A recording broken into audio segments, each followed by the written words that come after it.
The dinner was in 9 hours. The kitchen at Thornfield Grange smelled of beeswax and old stone and Mirabelle Ashvane. No, not that name. She had not used that name in 4 months. She was Iris now. Iris Cole. Lady's maid, recently arrived from a position in Somerset, references forged by a solicitor who owed her father a debt and had the decency to feel it. She pressed her hands flat against the stone sink and looked out at the grounds. The elms along the east gate were the same ones she had climbed as a child. She did not look at them long. The Marquess of Harwood was expected for dinner.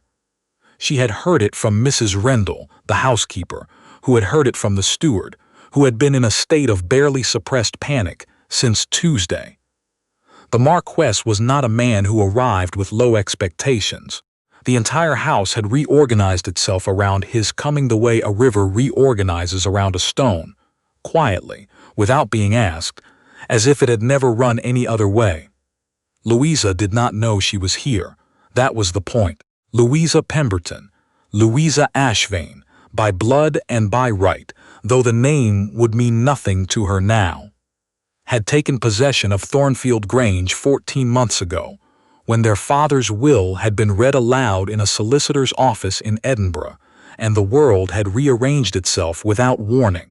She had stood there with her hands folded and her face composed, and listened to a man in a gray coat explain that Thornfield, the land, the income, the family name in this county, had passed entirely to Louisa, by virtue of a codicil added 3 weeks before their father's death, when he had not, when the solicitor had carefully not looked at either of them, been entirely himself. She had not cried, she had not spoken, she had waited until she was in the street, and then she had sat down on a bench outside a milliner's shop and stared at the pavement until she could breathe again. That had been 14 months ago. She had come back for the letter. There was a letter, she was almost certain. There was a letter that her father had written in those final weeks. The solicitor had mentioned it once, obliquely, in a way that suggested he believed someone else had already dealt with it. She had spent 6 months trying to find out where it was.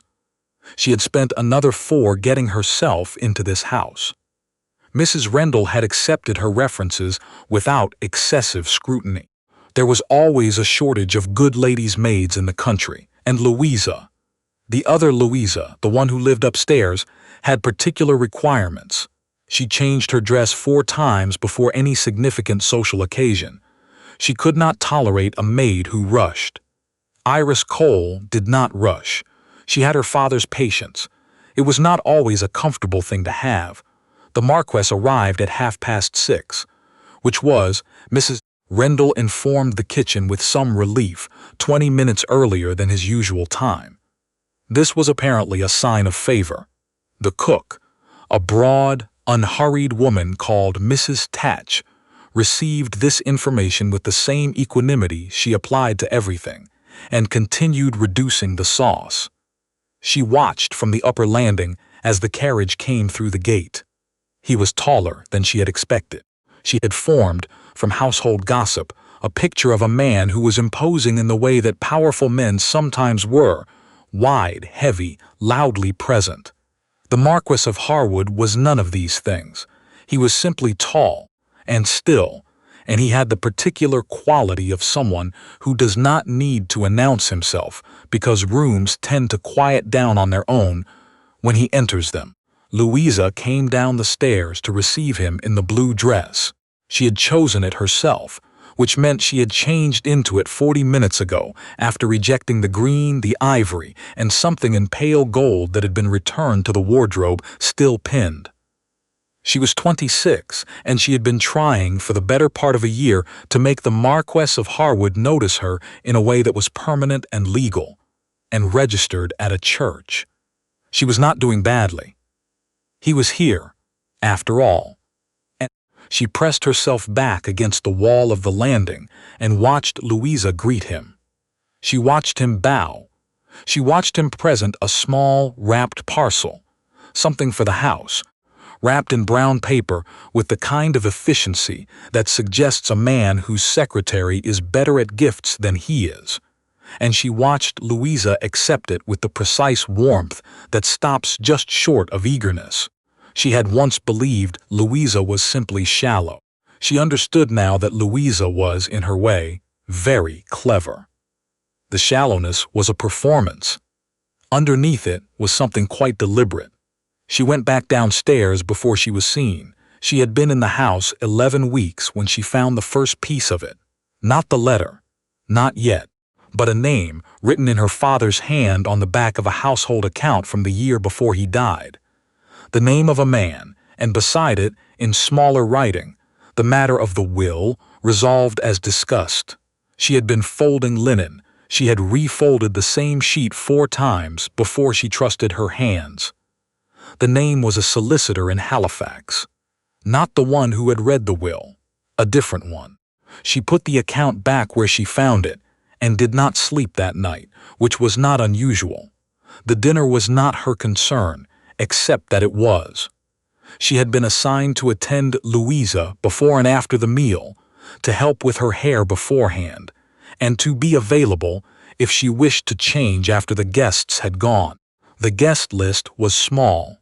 The Marquess, a couple called Wensforth, who owned property to the north, and a young clergyman named Mr. Dalloway, who appeared to have been invited to make up the number and knew it.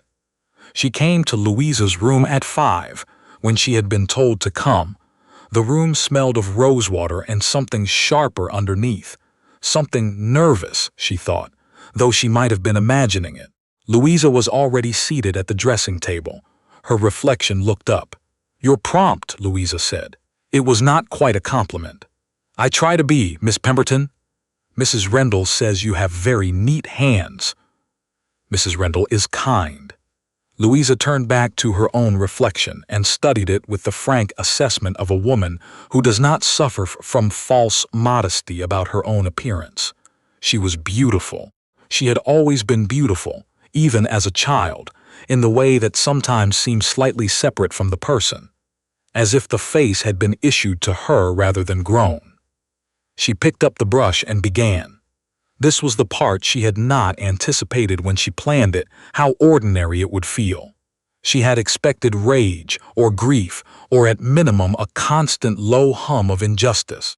What she found instead was something closer to tiredness, a bone-deep patience that did not feel entirely like her own and might have been, she sometimes thought, a thing she had inherited from her father, along with his dark eyes and his inability to eat soup without making a decision about it. She was the one who had been sent away. She was the one who had lost the house. And here she was, doing Louisa Pemberton's hair for a dinner party. "I want the arrangement from last week," Louisa said. "But tighter, of course. And don't use the pins from the left side of the case. They catch. I remember." Louisa looked at her in the mirror. It was a brief look, assessment quick, the kind that takes in information and files it. "You learn fast. I try to. Where did you work before this?" She had the answer ready. She had had it ready for 11 weeks. "A family in Somerset, Miss Pemberton. Quiet household. I was there 4 years. And before that, my mother's house. She was ill for some time." Louisa's expression shifted almost imperceptibly, a softening at the corner of the eye that might have been sympathy and might have been the particular interest of a woman who collects the misfortunes of others like pressed flowers, not cruelly, but completely. "I'm sorry," she said. "Thank you," she said, and meant none of it, and kept her hand steady. The dinner appeared to go well. She could not hear it from the upstairs sitting room where she waited, but Mrs. Rendell came up twice for things. Wine from the second cellar, the small dessert forks that had been left out of the service, and her expression both times was the cautious relief of a woman who has presided over enough dinners to know that silence is good news. She spent the time reading. She had brought 3 books into the house with her, small ones, the sort that fit in an apron pocket, a volume of essays, a letter-writing guide from which she had removed the pages most relevant to forgery, and a slim novel about a woman who discovers her husband has a second family in Leeds. She had read the novel twice. She found it soothing. At 9:30, she heard voices in the hall below, the Wensforth couple departing, the clergyman shortly after, and then quiet. She went to the top of the stairs. Louisa and the Marquess were standing in the entrance hall. The front door was still open, or had been recently. She could feel the autumn air from where she stood. The footman had stepped back. Mrs. Rendell was nowhere visible. She could not hear what was being said. She could see the angle of his shoulders, careful, present, not withdrawing, and the way Louisa had positioned herself, close but not too close. Precisely close enough. She had a gift for that, for being precisely close enough. And then Louisa said something, and he laughed. It was a short laugh, the surprised kind, the kind that isn't performed. She watched it happen from the landing and felt something move through her that was not jealousy, exactly. Not that, but something adjacent to grief. She had grown up in this house. She had slid down that banister at age 7 and broken 2 fingers. She had sat at that dining table for 20 years of Christmas dinners. And she had to look at it all from the landing, in someone else's uniform and someone else's name. She went back to the sitting room and picked up the novel again and read the same paragraph 4 times. She found the letter on a Thursday. She had not been looking in the right place. She had been looking in Louisa's study, because Louisa was the kind of woman who kept important things where she could see them, organized and cross-referenced, and slightly too tidy, but it was not there. It was in the small room that had been her father's private correspondence room, which Louisa had converted into a kind of morning room, and used for nothing more serious than receiving callers she did not particularly want in the main drawing room. She had been sent in to light the fire. It was in the drawer of the small writing desk by the window. The one that stuck, that had always stuck, that had stuck since she was 9 years old and knew the trick of it, which was to lift slightly while you pulled. She had it open in 4 seconds. Louisa would have had it locked. The letter was there, folded, unsealed in her father's handwriting. Her name on the outside. Her real name. The one she had not used in 4 months. She put it in her pocket and closed the drawer and lit the fire and went back to the kitchen. She read it in her room at midnight by a single candle. It was short.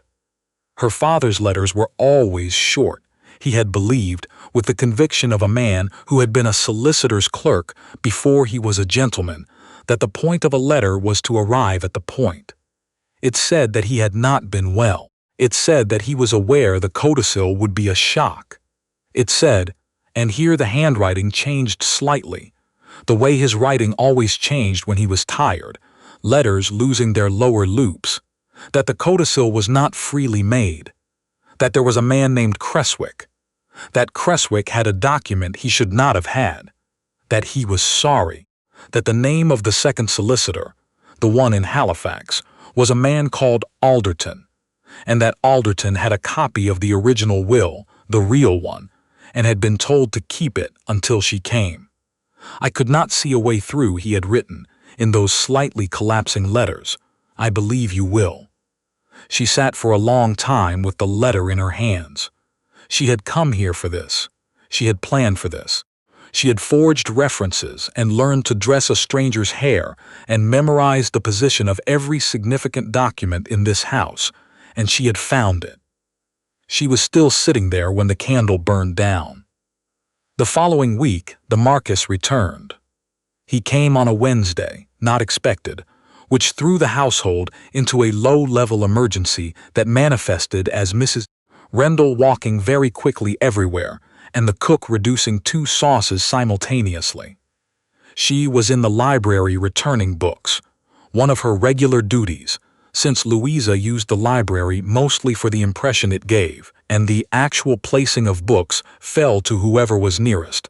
When he came in, she heard the door and turned, and they were, briefly, alone in the room. "I beg your pardon," he said, which was what people say when they have entered a room and found it occupied and are deciding whether to leave. "Not at all, Your Grace." She turned back to the shelves. "I'll only be a moment." She heard him not leave. He moved toward the window.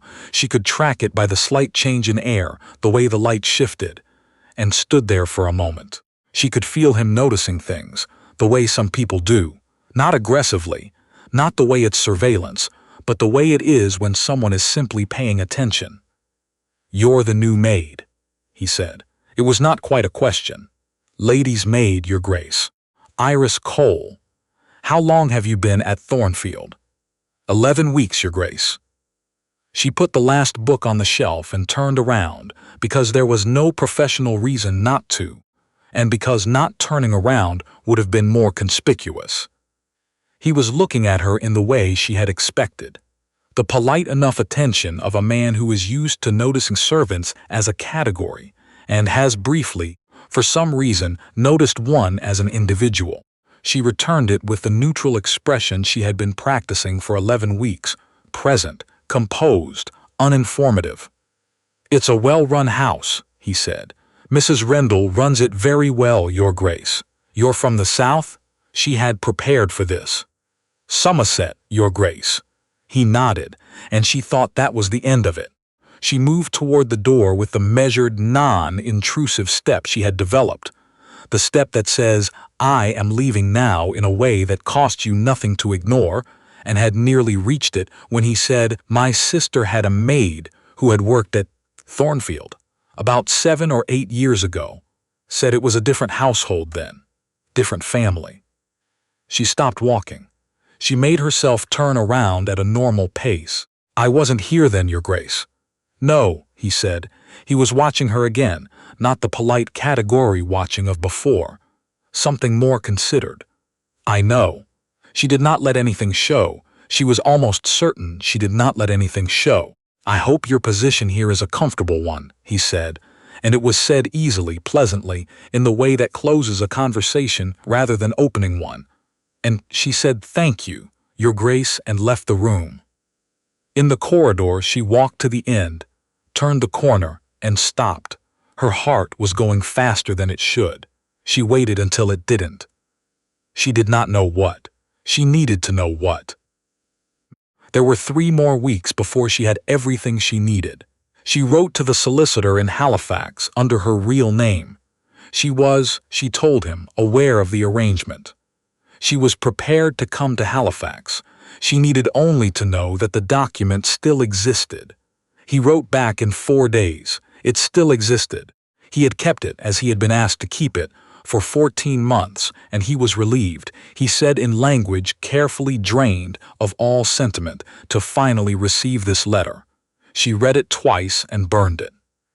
She told Mrs. Rendell she needed a day in Halifax for a personal matter. A matter of her mother's estate, she said, which was close enough to a version of the truth that she did not feel it as a lie in the usual way. Mrs. Rendell said she could go on Thursday, if she was back by evening. Since Miss Pemberton had a caller Friday morning, she went on Thursday. Alderton was a small man who had grown even smaller under the weight of keeping someone else's secret. He had the document, her father's original will, witnessed by 2 men she had never heard of and dated 2 months before the codicil. Folded in a cardboard box that also contained, she noticed, a jar of toffees and a spare pair of reading glasses. He gave it to her with the slightly damp relief of someone setting down a heavy bag. "There's a man named Cresswick," she said before she left. Alderton's expression answered the question before he did. "He came to see me once, about a year ago. I told him I didn't know what he was referring to." "Did he believe you?" "No," Alderton said, but he had no way to be certain. She thanked him and took the document and went out into the Halifax street, where it was raining in the mild, persistent way that Halifax rain has of pretending it's barely happening, and stood for a moment with the document folded inside her coat, against her heart, in a way she would not let herself find symbolic. Then she hired a carriage back to Thornfield. She had not planned for what happened at the gate. The Marquess's carriage was coming in as she was coming up the lane. Not a visit. She could tell by the luggage lashed to the back and the second horse being led, a stay. He was arriving to stay, which was not something the household had mentioned on any list she had seen. She stepped to the side of the lane. His carriage drew level and stopped. The window came down. "Miss Cole," he said. "Your Grace." She did not know what her face was doing. She made an effort to know. "I wasn't aware you were expected, nor was I entirely," he said, which was a strange thing to say about one's own travel plans. He looked at her for a moment the way he had in the library. "You've been to Halifax." She had mud on her boots from the Halifax street and a slightly damp coat, and she was standing in a country lane holding a cardboard folder that contained the only evidence that Thornfield Grange was by legal right hers. "Yes, Your Grace." "Personal matter." "Yes, Your Grace." He looked at her for a moment longer than the situation required. It was not an unfriendly look. It was the look of a man who has been thinking about something and has arrived at the approximate location of a conclusion. "Miss Cole," he said, and then stopped, as if reconsidering the shape of whatever he meant to say. "My sister's former maid, the one I mentioned, her name was Collins. Jane Collins, but she spoke of the family she had worked for, the Ashvane family." He paused. "The father was a solicitor's son, made good, had 2 daughters, very close to them apparently. She did not move. She was aware of not moving. The elder daughter," he continued, in the careful tone of a man who is laying things down rather than throwing them, was said to be very capable. Level-headed, the sort of person who would, if something went wrong, find a way to fix it. The rain had not stopped. She was getting slightly wetter than was comfortable. "Is there something you wish to say, Your Grace?" she said. "Not yet," he said. "Perhaps after dinner." And he raised the window and the carriage moved past her up the drive. She stood in the lane for a full minute. He knew, or he had guessed most of it, which was functionally the same thing. The question was what he intended to do with what he knew, and she did not know the answer to that, and she did not have time to wait and see, because Cresswick. She had learned from Alderton that Cresswick was a magistrate, which explained a great deal, would eventually find a way to move against her, and she needed to be gone from this house before he did, with the document, before anyone thought to look. She had not planned on the Marquess. She had planned for nearly everything else, the references, the letter, the solicitor, the document, the route back to Edinburgh, where she had a second solicitor waiting who did not owe her any debt but had been, when she explained the situation, genuinely appalled. She had planned the conversation with Louisa. She had planned the version of it where Louisa was reasonable, and the version where she wasn't. She had not planned for a man in a carriage who apparently had a former maid with a very good memory, and had spent some portion of the last several weeks thinking about her. She went inside and changed her dress and was downstairs in time to help arrange the flowers for dinner, which was not her usual duty, but Mrs. Rendell's expression suggested everyone was to be useful and undemanding, and she was very good, when she needed to be, at being both. Dinner was, again, not her direct concern. She sat in the upper sitting room again and tried to read and failed more thoroughly than usual. She had the document with her. She hadn't left it in her room. She wouldn't leave it anywhere she couldn't get to quickly, folded into the inner pocket of her apron, where it made a slight but perceptible rectangular outline and reminded her, every time she breathed, that it was there. She heard, rather than saw, most of what followed. She heard the dinner conclude at a reasonable hour. She heard Louisa's voice in the hall, lighter and slightly more deliberate than usual, the voice she used when she was performing composure. She heard the Marquess say something she couldn't catch. She heard Louisa laugh. She heard then quiet. She was on her way downstairs, Louisa would want help with the dress, and the pearl earrings she wore for dinner had a fiddly clasp. When she came around the corner and nearly ran directly into the Marquess, he had been standing outside the door of the sitting room. Not waiting for her, she told herself immediately. Simply there. They both stopped. "Miss Cole," he said. "Your Grace," she said. "I beg your pardon. I didn't expect." "No," he said. "I was looking for you." She had not felt truly frightened since she'd arrived at Thornfield. She had felt many things, exhausted, determined, occasionally so angry she had to go out to the kitchen garden in the dark and stand among the cabbages until it passed. But not frightened, she felt something close to it now. "If you've come to," she started. "I haven't come to do anything you're afraid of," he said, and the directness of it stopped her cold. I want to know what you found in Halifax." She looked at him. The corridor was dim. The lamps in the upper hall were kept low after dinner to save oil, which was a household economy implemented long before she arrived, and presumably long before Louisa arrived. Handed down through housekeepers like a rumor. She could see his face clearly enough. He was not performing composure, he simply had it. "May I ask," she said carefully, "how much you know?" "Enough to understand why you're here," he said. "Not enough to know what you found."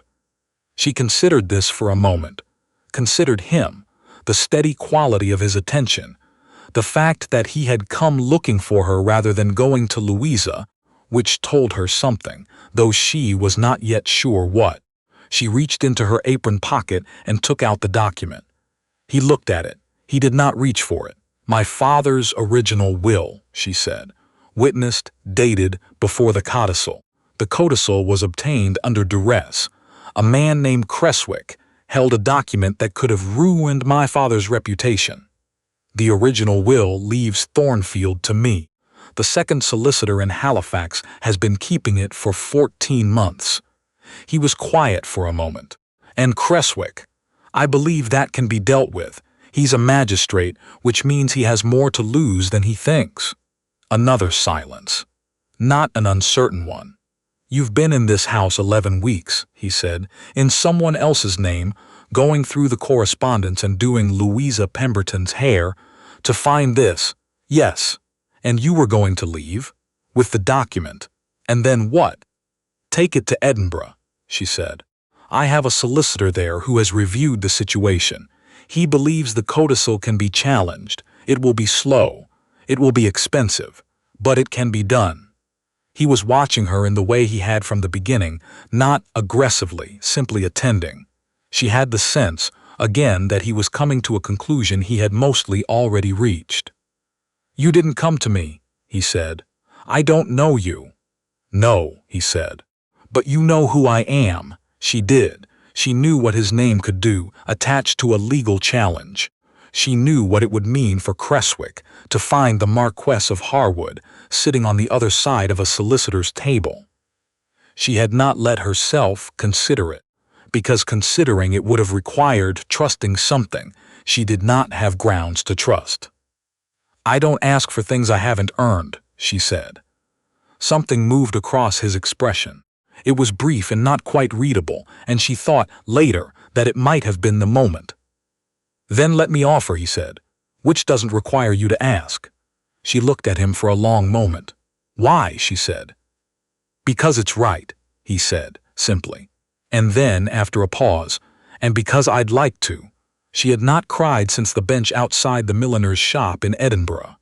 She did not cry now, but she was aware of something releasing, some long-held thing somewhere behind her ribs that had been held so long she had stopped noticing the effort of it. "My name," she said, "is Dorothea Ashvane."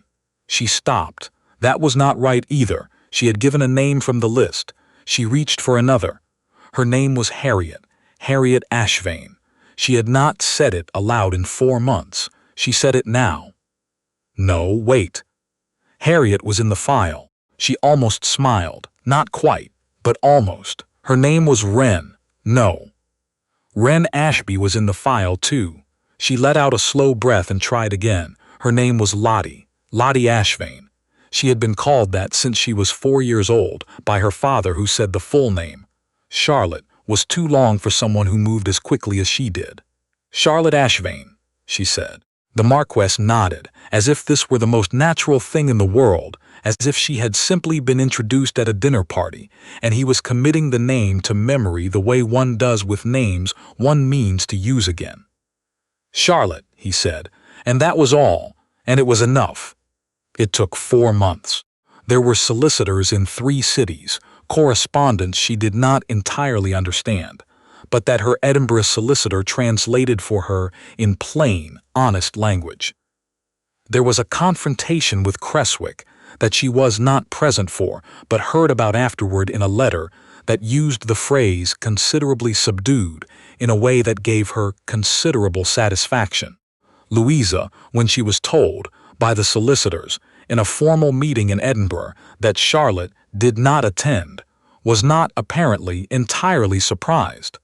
She had known, or suspected, that something in the original proceedings had not been right.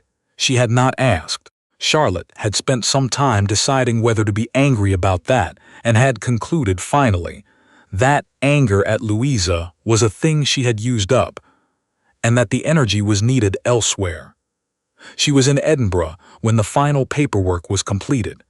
She sat in the solicitor's office and read it through twice, which she had done with every document in this process.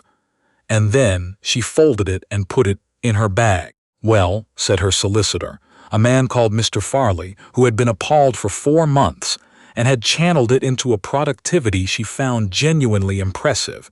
"That's that." "Yes," she said. "Thornfield is yours." "Yes," she said again. She had thought, when this moment came, that she would feel something enormous, some wave of relief or triumph or vindication. What she felt, sitting in Mr. Farley's office on a Tuesday morning with the rain coming off the Firth of Forth and graying the windows, was something quieter. Something that felt, actually, like coming to the end of a very long walk. She was tired in a way that would take time to fix. That was all right. She had time.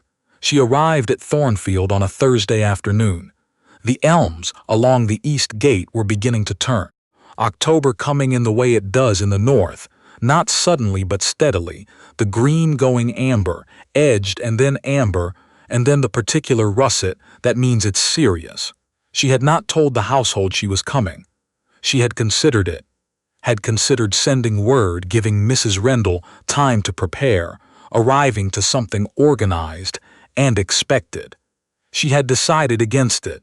She was not arriving to be received. She was arriving because it was her house, and she did not need a reason to come home. Mrs. Rendell met her at the door. She had wondered, sometimes, how Mrs. Rendell would receive this. She had worked alongside the woman for 11 weeks under a false name, had been managed and directed and occasionally praised by her, and then had disappeared with a story about Halifax and never come back. It was not nothing. Mrs. Rendell looked at her for a moment. "Miss Ashvane," she said, "not Miss Cole, not with any visible rancor." "Mrs. Rendell," she said, "I'm sorry for the trouble." "The fireplaces want relighting," Mrs. Rendell said. "The east wing particularly. If you'll permit me, I'll see to it this afternoon." She almost laughed. She did not quite. "Please," she said. She went inside. The house smelled the same, beeswax and old stone, and somewhere underneath it the particular dusty warm smell of old books that she had grown up with and not realized she had missed. She walked through the hall, into the drawing room, to the window that looked out at the kitchen garden and the elm trees beyond. She stood there for a while. She heard the carriage before she saw it, coming up the drive at the measured pace of a man who has made his plans and is comfortable with them. She did not move from the window. She watched, in the glass, his reflection as he came up the front steps. The door opened behind her. She turned around. The Marquess of Harwood stood in the doorway of what was, again, her drawing room, holding his hat and looking at her with the expression she had come to recognize. Over 4 months of correspondence and 2 brief meetings in solicitors' offices. That particular attentive quality, that sense of a man who had reached his conclusions and was now simply present in them. "You didn't tell me you were coming today," he said. "You didn't tell me you were coming either," she said. "No," he said. "I suppose I didn't." He crossed the room. She met him halfway, which was not something she had planned exactly, but seemed, when it happened, like the natural geometry of the thing. Outside, the elms were turning in the October light, amber and rust, the same trees she had climbed at 7 and broken 2 fingers on, and been scolded for, and never once regretted. The kitchen garden was still and gray-green in the autumn cool. The house was quiet, the way it is when something has been settled. She had come back for a letter, and she had stayed for longer, and she was still here. That seemed, all things considered, like enough.